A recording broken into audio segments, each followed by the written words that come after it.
on the Gainbridge Ball State Cardinals Sports Network. From Learfield, welcome to the Varsity House Birdfeed on the Ball State Gainbridge Network. Here is your host, Joel Godett.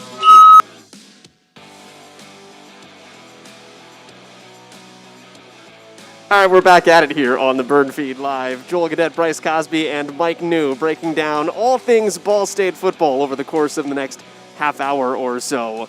Cardinals in the middle of midweek action, so it is Monday, but it's really, today's what, Mike? Today's Thursday for you guys? It is. So where's your body clock right now? Thursday. Well, Bryce, how hard is it for you to keep track of days, times, all of that when you get into midweek action?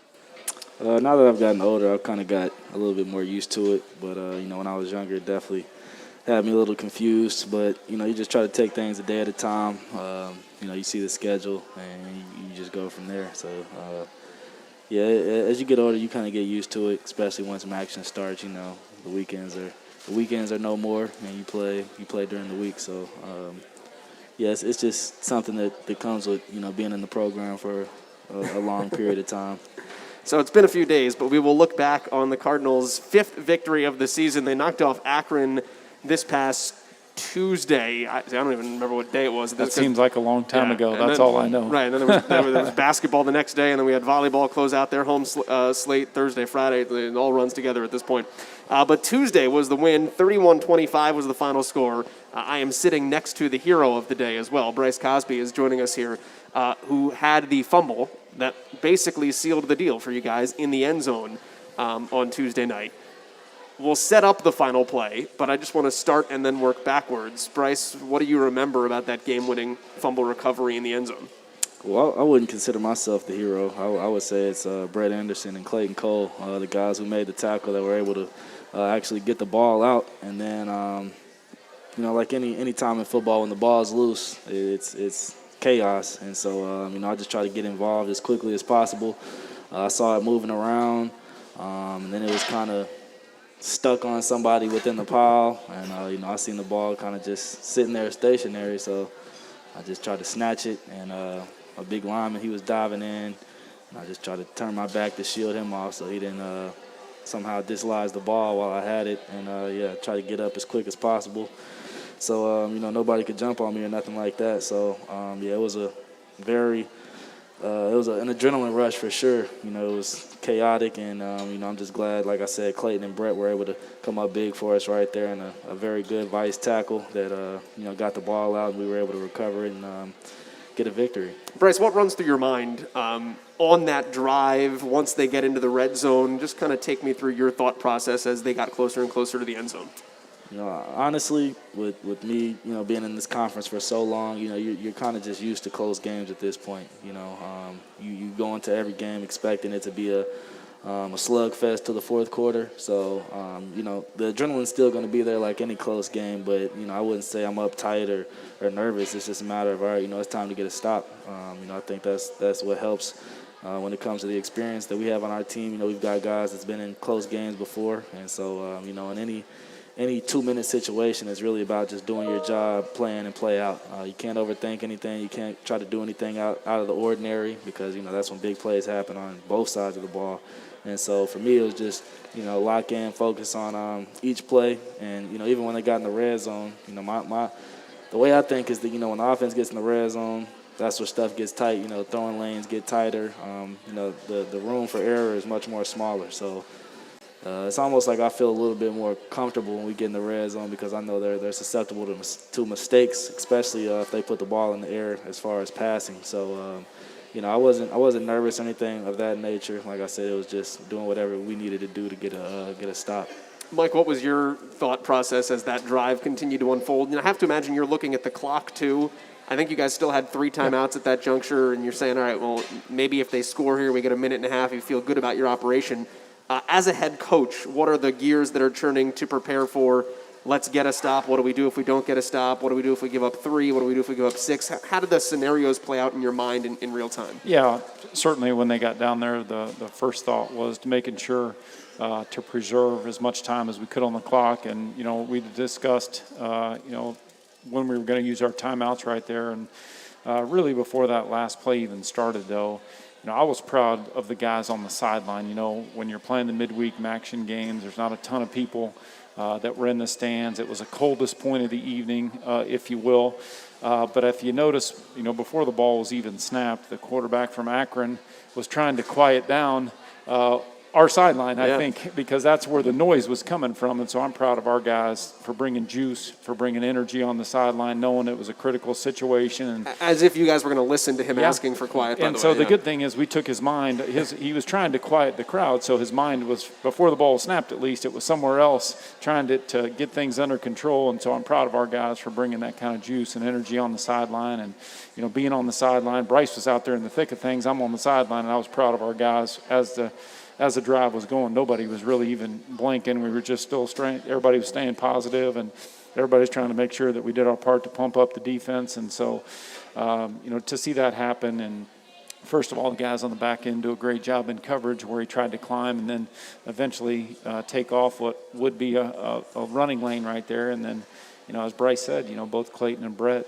did such a great job of delivering a shot right there and getting the ball out. And then this guy just made a decision. In my opinion, he said, we're not done yet. And he went in there and just snatched the ball and took it away and made an incredible play. And, it tells you how humble he is. But, big-time players make big-time plays. And there was no bigger play and no bigger moment.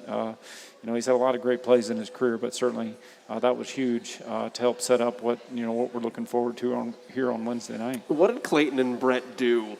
What was great about the way they went after the quarterback in that situation that created the opportunity? Well, you heard Bryce talk about the vice tackle.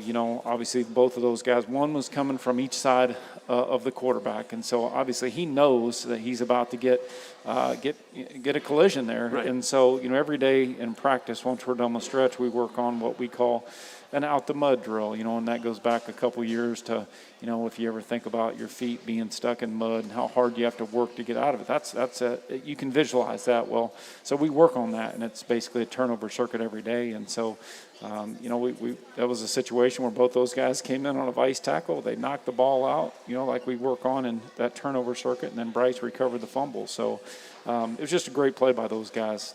Those guys executing, doing their job and taking advantage of the opportunity and getting the ball out, and we won the turnover battle 1-0. Bryce, that's now 2 weeks in a row you guys have basically had games come down to the final play. Where does this one rank for you in annals of great endings of football games you've played in? It's definitely top three. I would say the one has to be Western Michigan last year. Even though I hate seeing that play, it was definitely one for the books. But like I said, just playing in the MAC conference, it's expected at this point. Just close games, thrillers. But I love it as a competitor. To get to the final stretch, and someone's got to make a play, or the game could go either way. I think as a competitor, that's what everybody thrives for. And but I would say Akron was at least top three. Mm-hmm. Mike, how proud of your team were you in terms of the way that they handled the second half? Because at one point you had a 28-10 lead. Seems like the game is well in hand, completely under control. And then you run in consecutive drives, 8 total plays to net 8 yards. Akron scores 2 touchdowns, and all of a sudden it's a game again. For your team's ability to handle that and not fold and stand tall and walk out of there with a victory, what does that say about your guys? It says a lot, obviously, just about the character of our group, just about continuing to fight, knowing that, obviously we'd love to have been able to take advantage of the lead that we had and continue to execute and put more points on the board, but give Akron credit. They kept fighting, they kept scratching, and but when we needed a play at the end of the game, no matter how it needed to be done, the defense stepped up and made a play. And then after the fumble recovery there was still time on the clock, and there was still a timeout. And so proud of the group of guys up front, the offensive line, because we knew we needed to get a first down. Well, we got 2 first downs in 3 plays, so we were able to utilize victory for the final 2 snaps of the game. So just proud of those guys for they knew what was at stake. And obviously, when you know a team is going to run the ball, you can put a lot of people at or near the line of scrimmage. And for us to go execute, to surge, to win, to be more physical, and to be able to deliver, the knockout punch, if you will, and be able to go get 2 first downs in 3 plays, I was proud of the guys up front. Bryce, they ran the ball very effectively in the first half. They threw it better in the second, but John Zell-Norrells kind of had his way in the first half. I think he had 90 of his 97 gained yards probably before halftime. What did you guys do differently? And this has kind of been a trend. Your SID, Cody Voga's got in deep into the stats this week in terms of second half performances for you guys defensively. You guys are allowing 10 points per half in the second half since conference play began. What was it about taking away Akron's running game that you guys were able to execute better on Tuesday night? I think it was just from a schematic standpoint. Early, there was just a couple things that we misfit. Just not being decisive in terms of fitting the run, things of that nature. The second half, just a come to Jesus speech with everyone in the locker room. We need to wake up and get back to doing what we do. What our true identity is and playing to our standard. Not to take anything away from Akron, I feel like they executed well and exposed us on some things early. But it was on us, and it's on us every week. First half, leading into the second half, you got to make adjustments to whatever you feel like you didn't do well enough in the first half, and whichever team I feel like does that gives themselves a good chance of winning. And so, I think we handled the adversity well in the first half, and the second half came out and responded. On a great note defensively, specifically, and stopping the run. So, like I said, it was just some schematic things, and just having to play faster, play more decisive on the defensive end. Who gave the most fiery speech at halftime? Me. Yeah, me. The good thing is when you're on some of these in some of these road games and some of the visiting locker rooms you're in, we're pretty very tight.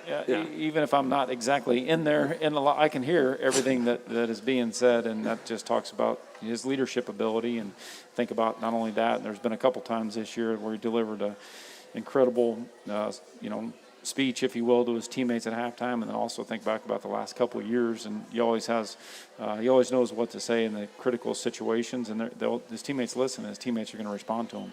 What were your impressions of hearing that on Tuesday, Mike? A fist bump.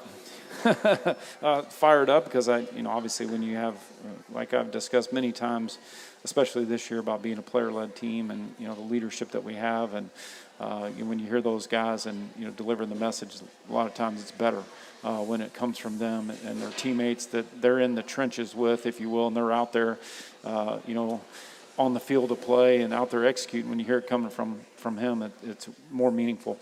Bryce, give me, you don't have to recap it for me, but give me the bullet points of something like that when you go into it. Is it like an X's and O's deal? Like, hey, we're not doing this, or is it more of a motivational, like a John Moxon 20 minutes for the rest of our lives type deal? No, it's never really X's and O's with me.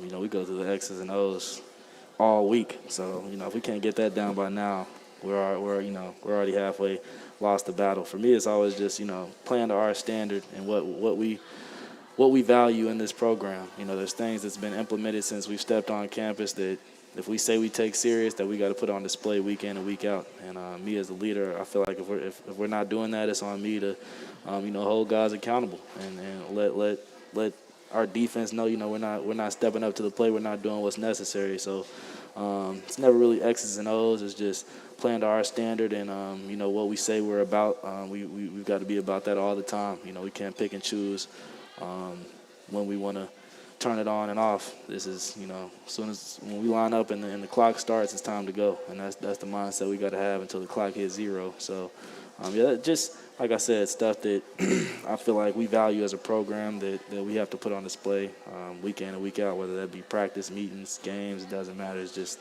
this is what we live by, and we're not straying away from it for anybody. So.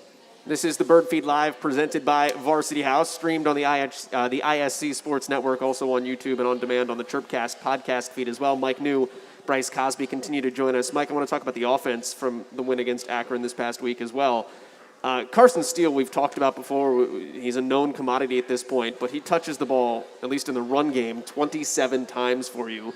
that is far and away a career high for him. And it's really the first time we've seen him be a bell cow, every down running back for you. What was different about his role last week, and how did you feel he handled it? More than anything else, I think obviously the guys up front were doing such a good job, and Carson just continues to grow as a player, and the more and more touches he gets, and obviously every week he's continued to take on just a little bit more, and he's responded, and some of these games, obviously in the second half there, and with the offensive line doing such a good job of winning the battle at the line of scrimmage, how many times can we get it into his hands? And so I think it's just, it's a credit to him for just continuing to grow and develop as a player, and a credit to the guys up front. What are the things that come to a guy who's a freshman that allow you, like, hey, first couple of games we can play you in a package here, but now at this juncture, 9 games into his career, we trust him with X that maybe we didn't earlier?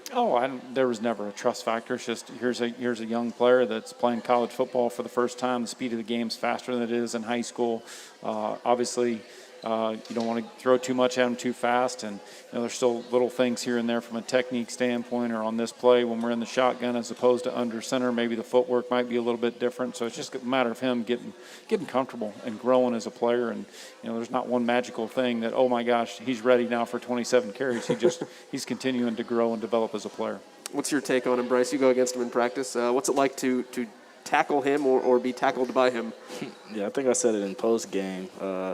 In camp, us older guys, we kind of heard the hype, and we played with Caleb Huntley, so we're biased. We're like, we'll see. It was more like we'll see. And like I said, Carson's one of the most humble guys on the team. He just comes in, puts his head down, and works every day. But yeah, we tested him early in camp from a physicality standpoint. And he kind of just shrugged it off, wouldn't really say much. Just next play mentality. I'll see you guys, the next play. But me, Brandon, Martin, guys like that, we definitely, try to give him a little pop in practice just to. But he wasn't scared. It wasn't anything like that. And so but he just works extremely hard. I feel like he's becoming more confident as a runner week in and week out.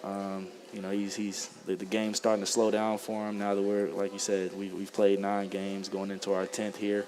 I feel like he's definitely getting more comfortable as a runner. And for me, I'm just happy to see what he does in the near future. I know the future is super bright for him. He's humble, he works hard, and everything else will take care of itself. But I have no worries about Carson and how he'll do. But yeah, I'm just happy for him. Me being an older guy that played as a freshman, it's good to see. Good to see that. Mike, I thought the best tweet of the game was Hustle Belt. They tweeted out the gif of him hurdling a guy, and they said, "Here's a video of Ball State's power back jumping over a man." What'd you feel about his moves in space? Well, I saw that for the first time a couple weeks ago when we played at Eastern there, and I'm like, whoa. And then I saw it again. I'm like, well, it looks pretty natural. So I don't encourage that. We don't teach that. We don't have a period in practice during individual. Hey, by the way, guys, right now we're going to work on jumping over people. That's Justin Hall extra work. That's instincts as a runner, and obviously.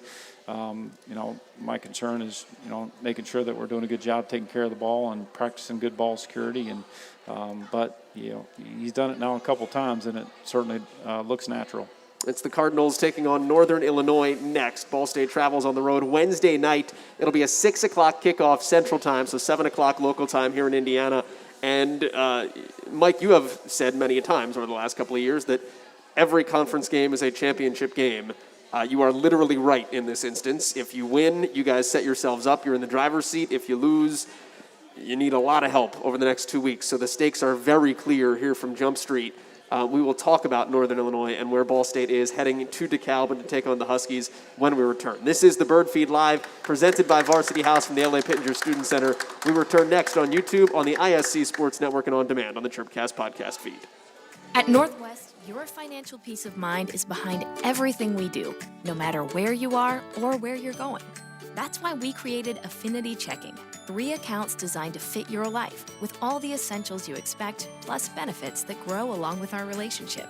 Our team will help you find the right account and personally follow up to ensure you're happy. Affinity Checking, just another way Northwest helps increase the value of you. Northwest Bank is member FDIC, equal housing lender. While new vehicles may be harder to come by recently, Stoops Automotive has stocked their inventory with plenty of new-to-you vehicles to help you find the perfect ride. Cars, trucks, SUVs, all quality pre-owned at drive-home prices. And Stoops Automotive has an amazing staff to help you find exactly what you're looking for. Stoops Automotive, East Central Indiana's used car headquarters for over 30 years. Visit them today on West Clare Lane in Muncie or at stoopsauto.com. Stoops, we're driven to be the best. See dealer for details. Whether you're injured or just plain sick, Community now offers Connect to Care. With one call or online click, we'll find you the closest open appointment. That could be a med check, a primary care doctor, or a virtual visit right on your screen. At the most inconvenient time, Connect to Care is mighty convenient. Just call 765-298-1400 and a community concierge will locate options and make your appointment. Or you can search and set an appointment yourself. Our website is always open. Visit ecommunity.com/connect. The quickest route to feeling better starts with us. Community Health Network. Exceptional care, simply delivered.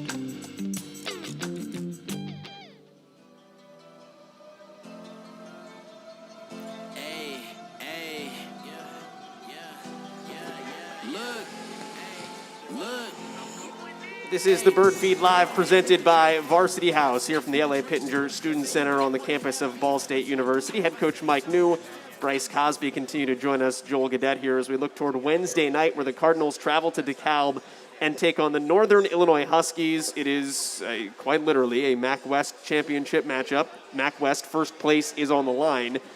Mike, do you talk about the stakes at all? Do you lay it out to the guys, or is it one of those things where it's just kind of unspoken that you know what the job is? No question. Our guys, we got back. We played on Tuesday night. We got back about 4:30 in the morning. They didn't, players had to do medical check and all those things and go to class on Wednesday. But Wednesday night, every eye in our building was glued to the TV to find out what was taking place with Northern and Kent. And so when we met on Thursday morning, crystal clear. Everybody knows exactly what's at stake. And, obviously that's what's on the line. That's what you want as a competitor. That's what you want as a football team. And so I made it certainly crystal clear. But in saying that, it's all about how you go about your work week and what are you going to do to prepare. And pressure is when you're unprepared. If you're prepared and you do your job and you're bought into the scheme, the game plan, all those things, and you have a great week of preparation, you shouldn't be pressure. You should be confident knowing that, man, I know exactly what's at stake. I've studied the tape. I know exactly what we're about to face. I know exactly what we're about to see. Then you go out, just do your job and execute. Don't make it bigger than it is, but this is what you want as a competitor. So Rocky Lombardi, quarterback for Northern Illinois last week, Bryce Cosby, threw for 250 yards in the first quarter. What are you guys up against this week in terms of, as long as he is healthy and plays, Northern Illinois' passing attack? Oh, I think it showed, how versatile they are as an offense, because coming into the game, Northern was really known for, how potent of a running attack they had. And, just the way the flow of the game was working, they leaned on the pass game more this week, and it was very successful for him. Obviously he's a guy that transferred from Michigan State. He's shown to feel pretty comfortable in their system. It seems like he's got a good connection and chemistry with the guys around him in terms of the receivers that he's getting the ball to, and so I think it just speaks to their offense and their versatility and how they were kind of able to flip the switch in terms of what people expect them to do, and change that narrative and really come out and throw it all over the place and be very successful at it. So like I said, it was an impressive showing from their offense, and like any week, I always say we've just got to eliminate big plays. We can't. I think Kent State, they gave up some huge plays throughout the game that I know as a defense they didn't want to let up. So we just kind of got to learn from other people's mistakes and make sure we don't follow suit. Mike, I think Brian Oliver had over 300 yards in that Toledo homecoming game for you guys. Trey Rudolph went for 309 last week for Northern Illinois. It's the current FBS lead for most yards in a game by a wide receiver.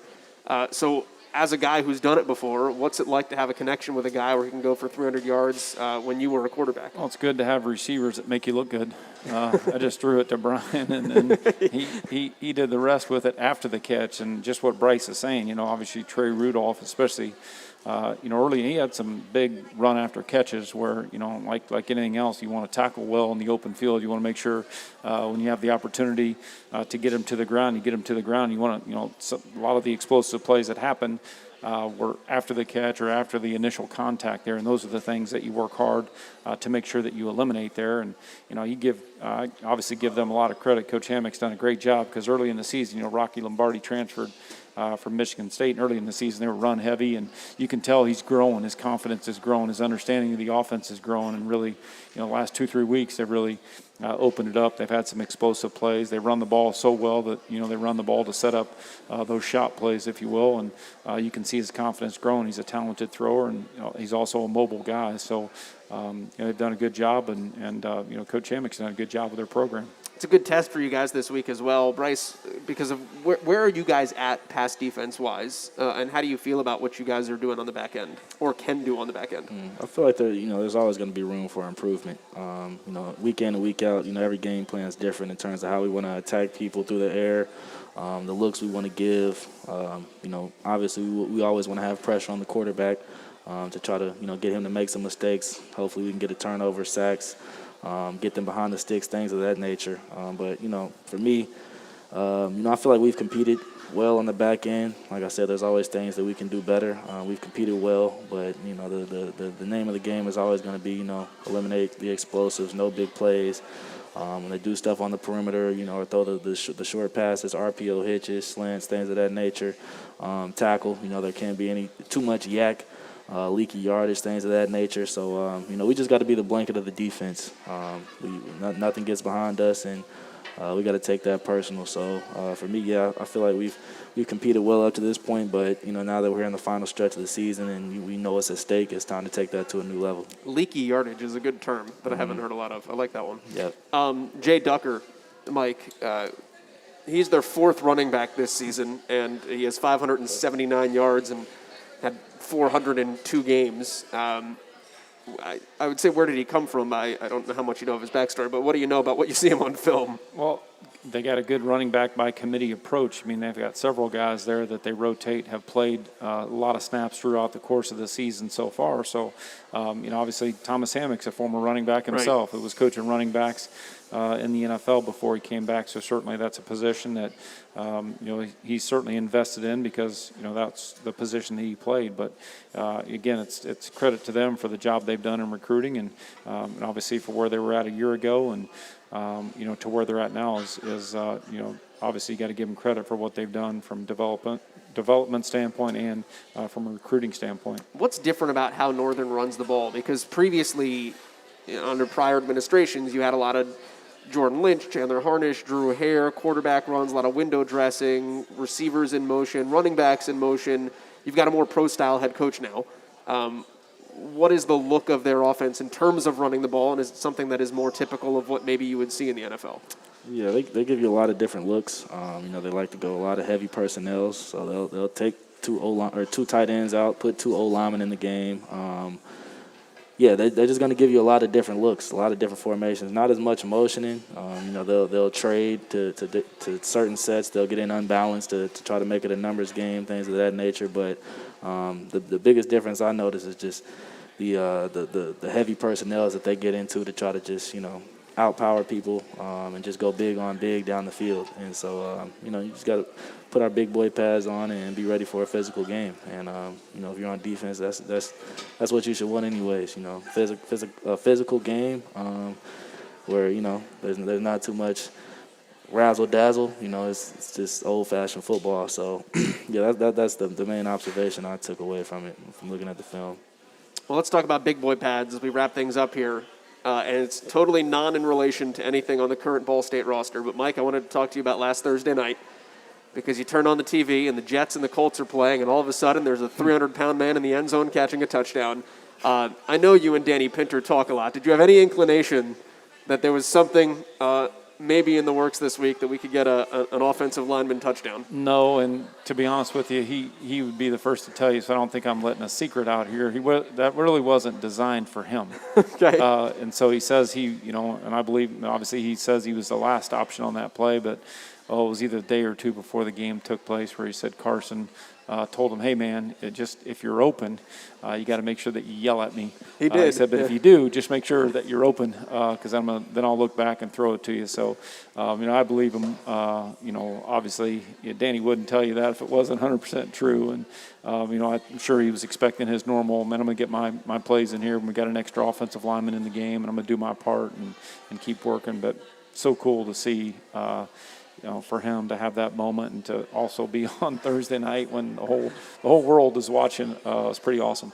Bryce, got to be cool to see a teammate take that kind of spotlight. Yeah, I was actually watching it live. Like some of the guys in the locker room said, they didn't see it live. They saw it after the fact because, it flooded anybody that's on the Ball State football team. It flooded our TL. I was seeing Danny Penner till 2 p.m. the next day. And so, I was watching it with my roommate, Christian Albright. We were watching in the living room, and ironically, like 5 minutes before it happened, I told him, Danny was just in like a red zone package. He's like, oh, okay. And, we watched it the whole way. And Christian, not knowing, he was like, 63's open. Well, that's Danny. And so, we saw him catch it. And, I know our neighbors in our apartment were upset because, we was hooping and hollering. I recorded it. But it was a great feeling, but we've seen him do that before. Twice. Notre Dame. We didn't get the result we wanted out of that one, and then 2019 Central Michigan, pretty much the same identical play. So we know how athletic Danny is, and obviously all the hard work he's put in to put himself in the position he's in now. But definitely couldn't be more happy for a guy. Most humble, hardworking guy that I've met since coming through here at Ball State, so super happy for my guy, Danny Penner. Yeah, listen, I'm not a strategist or a coach, and clearly I'm not on the Jets coaching staff, but if a former college tight end checks in as an eligible offensive lineman, I might want to make sure he's not uncovered in the end zone. Yeah, it was a long developing play, though, so, he kind of just leaked out there at the last second, and it happens. And then, Mike, it was cool he was here on Friday. Yeah, he stopped in the next night, which I thought was pretty cool. That tells you about, him and how grounded he is, and he was popping through just to check and see how the Cards were doing. He would have come the next day when we had the whole team around, but he was, trying to make his way back home because they had what they would call their mini bye, so he was trying to go back home for a couple days. But pretty cool to see him stop by, and I that game was Thursday night, and I was pretty sure by the time we met on Friday morning that everybody probably had seen the play, but I made sure to open up the team meeting with the play and showed it with the volume and all that stuff so everybody could see it. And it was still just as cool then as it was watching it on TV the night before. And super credit to Joe Buck and or his spotter for Johnny on the spot knew exactly who had caught that ball because that's not an easy thing to do. But it was cool to see on Thursday night. It'll be cool to see you guys Wednesday night. Safe travels. I will see you there from Georgia. And it's going to be a next interesting couple of days. Men's and women's basketball opens up tomorrow. Football with a big one Wednesday night in DeKalb against Northern Illinois. Again, 6 o'clock local time, 7 o'clock here, Eastern Standard Time, as the Cardinals really battle for first place in the Mid-American Conference West Division. Coach Mike Neu, Bryce Cosby, thank you guys as always. Looking forward to it. That is Wednesday night as Ball State gets set to take on NIU. We will be back here to wrap it all up next Monday for the Birdfeed Live, presented by Varsity House.